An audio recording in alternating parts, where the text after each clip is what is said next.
অভিশাপ দিছে, আমি লড়তে পারতাছি না, আমারে বাঁচাও।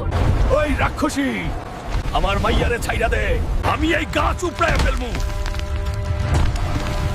গায়ের জোরে কাজ হইব না, যদি মেয়েরে বাঁচাতে চাস তাইলে পাতালপুর থেকে জাদুর পানি নিয়ে আয়। জাদুর পানি তো আনমুই, তার আগে তোরে পেদানি দিয়া লই। তুই আমার দাঁত ভাঙছাস, আমার সাধের গাছাও জ্বালাইয়া দিছাস, এর প্রতিশোধ আমি নিমু। রাক্ষসী পালাইছে, কিন্তু সময় কম। পাতালপুর, দরজা খোল। পাতালপুরে আসার সাহস পাইলি কই? জান নিয়া ভাইগা যা, নাইলে পয়সা ফালামু। তোর লগে পেঁচাল পাড়ার টাইম নাই। নে ধর, এইবার বালু হ। কইছিলাম না প্রতিশোধ নিমু।